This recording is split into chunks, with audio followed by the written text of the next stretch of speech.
Amahoro y'Imana akomeze kubana namwe mwese aho muri.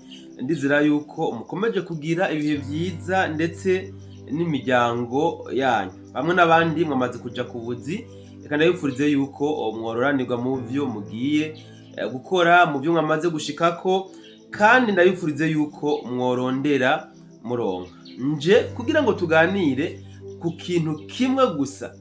Ikintu kimwe nico kinzanye kugira ngo dushobore kuganirako. Ni ijambo rikomeye cyane gose ryashikirijwe n'umuvugizi w'igisirikare ca Congo FARDC, uwo bita General Major Sylvain Ekenge Bomosa, aho yavuze ijambo rihambaye gushika ubu ririko riravugisha abantu benshi cyane gose. Ni ijambo nanje nibuka ko nigeze kuvuga mu biganiro vyaheze, aho Bomosa yavuze ngo ku bantu barongora abatutsikazi mu vyitondere cyane gose. Nje rero kugira ngo ndabasobanurire neza ico Sylvain Ekenge Bomosa yavuze, turabe n'aya makomantere bamwe n'abandi bariko baragira kuri no jambo rya General Major Sylvain Ekenge Bomosa, asanzwe ari umuvugizi w'igisirikare ca Congo FARDC. Reka ndabaha ikaze muri kino kiganiro,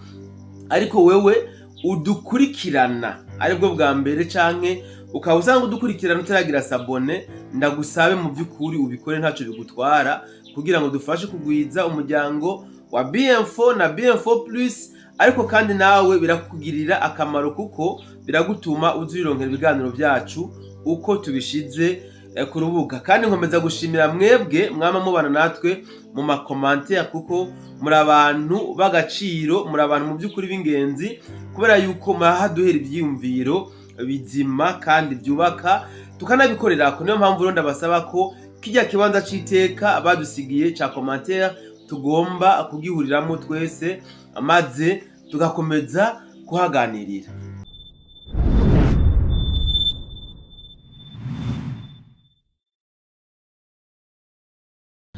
Hari mu kiganiro kuri televiziyo runaka, aho umuvugizi w'igisirikare ca Congo FARDC Sylvain Ekenge Bomosa mu majambo ariko arashikiriza yavuzemwo ijambo ngo abantu murongora abatutsikazi, cyangwa se abantu mworongora abatutsikazi bisaba ko mubishiramwo ubushishozi bwinshi, kubera yuko barakoreshwa cane n'abasaza babo kugira ngo bashobore kwigarurira akarere kose ka Afrika. Aya n'amajambo akomeye cyane uyu muvugizi w'igisirikare ca Congo yavuze. Mbere amajambo yavugishije abantu benshi, kugeza naho n'umushikiranganje w'ububirigi mu vyajejwe harimo imigenderanire n'andi makungu nawe nyene yashoboye kugira ico avuze kuri aya majambo yavuzwe na Sylvain Ekenge Bomosa. Rero munkundire turice ijyanye rino jambo kumbure, kugira ngo bamwe n'abandi mutahure Sylvain Ekenge Bomosa yashatse kuvuga iki, yashatse kwerekana iki, ibi yavuze yabikuye kuki. Murantunga. Duhere kwanza igihe igisagara ca Goma cigarurirwa n'inyeshamba z'u Rwanda, umuryango utabara imbabare na community international bose barashoboye kubivuga, bashoboye kwica, bavuze ko aho bavuze yuko inyeshamba z'u Rwanda ziriko zirasambanya abakongomani kazi. Iri jambo ryaravuzwe aho mbere wanashaka batumbereza bavuga yuko bariko basambanya ku nguvu abahutu ukaze. Ndibuka ko mu nama nshingamateka y'igihugu cy'u Rwanda baciye binamura baravuga ngo nta muntu yoshobora gusambanya umukongomani kazi ku nguvu ngo kubera ko banuka. Iri ni jambo ryavugiwe mu nama nshingamateka yo mu gihugu cy'u Rwanda. Mu yandi majambo bavuze ngo nta muntu ashobora gusambanya ku nguvu umutukazi kubera yuko banuka. Iri jambo ryavugiwe mu nama nshingamateka y'igihugu cy'u Rwanda, ariko nta muntu numwe, ndavuga muntu individu, yigeze agira ico avuze ku bwano jambo ryavugiwe mu nama nshingamateka. Nta n'urwego na rumwe kw'isi rwigeze ruvuga ku bwa rino jambo ryavugiwe mu nama nshingamateka. Ariko Sylvain Ekenge Bomosa yatanze avi yiwe mu kwerekana yuko umuntu agomba kurongora umututsikazi agomba kubyitondera. Isi yose irahagurutse iriko iravugira kuri rino jambo. Ni impamvu ki isi ihagurutse kugira ivugire kuri rino jambo? Navuze ko n'umushikiranganje w'Ububirigi mu vyajejwe harimwo imigenderanire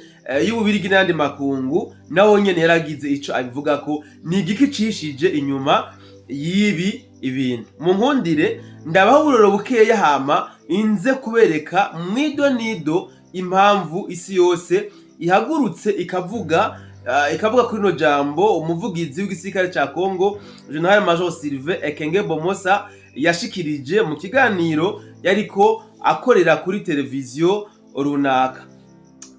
Ndibuka ko hariho akarere simfise k'umunyarwandakazi aho bari yari kashikiriza abwira umuryango, yavuze ijambo rikomeye cyane gose, ariko kandi si wenyine amaze kurivuga. Kumbuye nuko ntinya ku rubuga rwacu gugira ikibazo bashobora kuruhana, nari gufata kajya kareresi nkakabashira mukakumva neza, nari kugatura nkakabashira mukabyumva neza. Yavuze mu majambo ashize amanga atabwo banabyishimiye, aho umuriza umuryango wabo ababwira ati nimuhumure nta muhutu nzobazanira mu muryango. Mandi majambo nta muhutu azondongora. Iri ni jambo rimwe ryaje gushimangira amajambo menshi twamatwumvise aho abantu bo mu bwoko bw'abatutsi bakubwira yuko ata muhutu ashobora kubarongora. Nta muhutu ashobora kubarongora. Ahantu ashaka muhumve ndaza kuhagirira akantu havuzeko. Bo bavuga ngo nta muhutu ashobora gutora umututsikazi, ariko nongeko kandi kajambo kiretse uwo bakwihereye.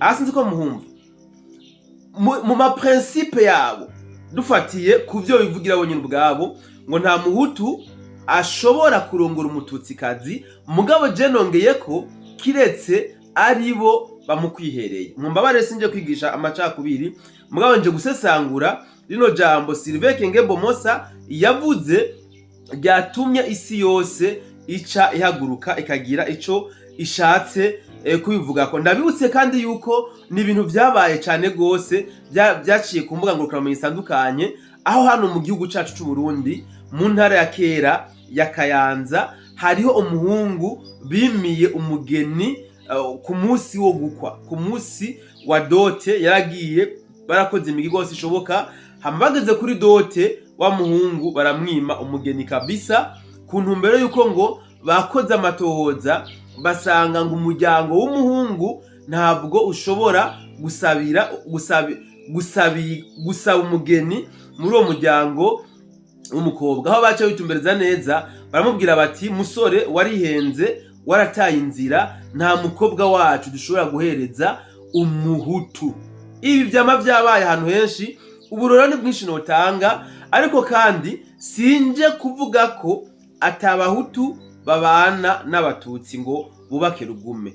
Nukuri barahari kandi ni benshi cyane gose, mugabo mu byiyumviro by'abariya bene wacu, mu byiyumviro mu mikorere yabo bakubwira bati nta muhutu ashobora kurongora umututsikazi, kubera yuko n'abantu bamunzwe n'amacakubiri. Kera bavuga ngo ubwoko bwabo ngo ni nkehwa, ni bake, ngo rero ngo ntibakeneye ko bavanga amaraso n'ubundi bwoko, ngo bakeneye yuko baze bararongorana hagati yabo mu gutinya yuko batazosanga ubwoko bwabo bwahonye. Ivyo ni bimwe n'ibindi bama bakoresheje kugira ngo kumbure baronke de prétexte, baronke ibyitwazo byo gushimangira ama principe yabo. Hari ijambo Sylvain Ekenge Bomosa yongeye ko aho yavuze ati wewe urongoye umututsikazi ushobora kuzosanga ata mwana n'umwe mwabyaranye, yababyaranye nabo mu muryango cyangwa se mu bwoko bwabo. Ugize ngo ugire icyo uvuze bakakubwira ngo ubwoko bwacu ndavuga ubw'abatutsi ngo n'ubwoko ngo buhambaye n'ubwoko buri puissant buri très fort rero ngo umwana ngo yajya asa na nyina canke yajya asa na enarume alors que yavyaranye n'abavyara biwe ba enarume n'ibindi. Ibi narabivuze cyane mu biganiro twagiye tubashikiriza hano kuri zino mboga zacu, kumbure reka ndabigarukamo kandi kuko ndazi ko hashobora kuba hari abatashoboye kudukurikirana kiriya gihe bavyumvireho. Ingene bano bantu bakora babigenza gute? Ndabibutse yuko RDF igisirikare cy'u Rwanda, FPR Inkotanyi kariya gatsiko, zimwe mu nguvu bafise ni abakobwa babo. Bitwara byerekanye yuko bafashe indiri z'abakobwa barabatoza mu bumaraya kugira ngo baze kubafasha gushobora kwigarurira bimwe n'ibindi aho haba habagoye. Ibi twarabyekanye kandi turamaze no kubitangira uburorero butandukanye, ahantu baha uburorero bwinshi cyane gose mu bategetsi barashaka bakomakumiye ku isi bamaze kwifatirwa miri n'igihugu cy'u Rwanda biciye kuri bajya bakobwa abaho. Ibi ndamaze kubyerekana kabisa, simbona ko no kwigwa ndabisubiramwe mugabo mu nkundire mbandanye na kino kiganiro cacu. Ingene bakora babigenza gute? Wewe bakubonye uri nk'umuntu w'umugwiza atunga na karorero, bo bari yaranja bakaguha umukobwa wabo. Hane mu gihe uri umuhutu uri umugwiza atunga, bari yaranja ukazokwisanga warongoye mu bakobwa babo, nibo bamenye ingene babigenza. Iyo umaze kumushikana rero mu nzu iwawe, uriya mukobwa bamukoresha kugira ngo wewe bashobore gushikira ubutunzi bwawe bitagoranye. Ndukuvuga bafise amayeri menshi yo kuguta mu mitego itandukanye kugira ngo uzokwisange reka nkoresha imvugo warihutuye. Nkoresha imvugo iyo naho ushatse kuba umugabo wihagararako birangira bakugandaguye babicishije kuri wa mukobwa wabo baguhereza. Ibi biramaze kugaragara ahantu henshi, ibi biramaze kuba ahantu henshi.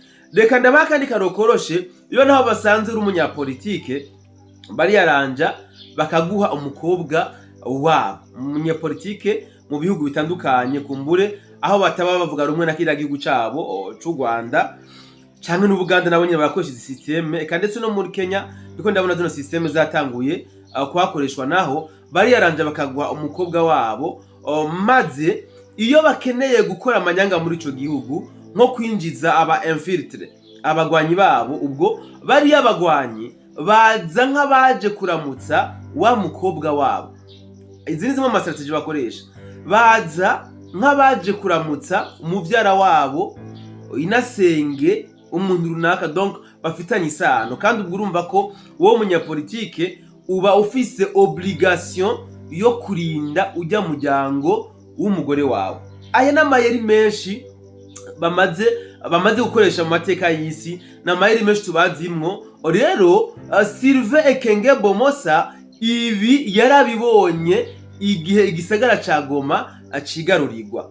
Goma abakongomani bari barongojwe ku bakobwa b'abanyarwanda kuva kera, niko byari bimeze. Abakongomani benshi baba abasirikare, baba abagwizatunga, baba abanyepolitike b'abakongomani bahawe abakobwa b'abanyarwanda juste kuri uyu mugambi nyene. Ni kuvuga abasirikare b'inyeshamba bagiye kugaragara ko bafashe igisagara ca Goma, nabari bahamaze amezi n'amezi, imyaka n'imyaka, bagiye kuramutsa bavyara babo bayinasenge banyinabo, alors que bari abasirikare kandi bakarindwa n'igisoda ca Kongo, batazi yuko ari bamaneko b'u Rwanda, babafata yuko ari imiryango y'abagore babo.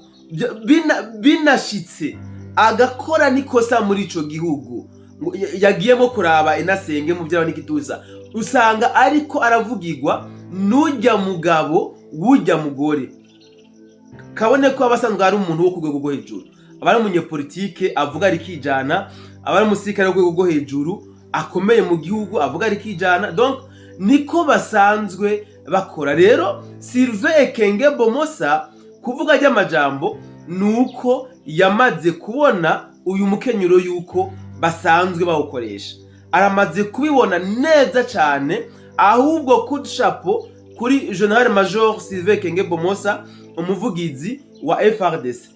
Ikibabaje nuko bariko barabibona amazi yamaze kurenga inkombe. Ibi vyasemerewe kuva kera, vyavuzwe kuva kera, mugabo ntabwo bigeze babiha agaciro. Batanguye kubiha agaciro kubera ko batangiye kubona byamaze kubashikako. Ibi ntabwo byabaye muri Congo gusa, ibi byarabaye muri Congo Brazzaville, ibi byarabaye mu bihugu byinshi bitandukanye. Hano nuko igihugu kinyeshafye, hano inyeshamba z'u Rwanda zabeshe ngo zagiye kugarukana amahoro kandi arizo zagiye kuyatosekazaho. Okay, ni muri Mozambique. Ibi byabaye muri Mozambique, ariko kandi nababwiye n'ikindi kintu gihambaye guys. Abarundi n'abatanzania tutagavye tuzokwisanga twaguye muri uyu mutego nyene igisagara ca Goma caguyemo. Nitutagaba, nitutaba amagabo, tuzokwisanga twaguye muri uyu mutego nyene igisagara ca Goma caguyemo. Ndahamya yuko mu gisirikare ca Tanzania abanyarwanda ari tikitiki, abayemfitire b'u Rwanda ni benshi pe, ndamaze kubigaragaza. Ariko kandi reka nshimire ndata Tanzania kuko narabonye ko batanguye kukigenda ko runono, kugikurikirana bukiye buke. Hari abatari bake bamaze gufatwa mu gisirikare ca Tanzania b'abanyarwanda 100% kabisa, pure babahima bari ku mugambi wa Kagame. Ubwo ni ibintu by'amateka. Ariko kandi no ngaha mu Burundi birashoboka ko boba abarimwo. Ni byiza yuko natwe ico kintu bogikorerako bakacoga ko runono kugira ngo tutazoza kwisanga turi kuyora twamaze gusesa. Aba bantu rero uyu munsi kubera ko byavuzwe na Sylvain Ekenge Bomosa, bitanguye kuvugwa cyane n'isi n'abahambaye b'isi mu kwerekana yuko leta ya Kongo iriko irakumira ubwoko bw'abatutsi. Ariko mbaze kino kibazo, iyo abatutsi ubwabo biririmbira yuko badashobora kurongorwa n'abahutu kandi badashobora kurongora n'abahutu, kubera iki isi iguma ihoze? Kubera iki isi iguma mu gacerere? Mugabo Sylvain Ekenge Bomosa atanze no vyita onyo, impanuro canke attention ku bintu afise ko experience amaze kwibonera. Mugabo isi yose irahagurutse. Uti mwibaze kari kubera iki rero?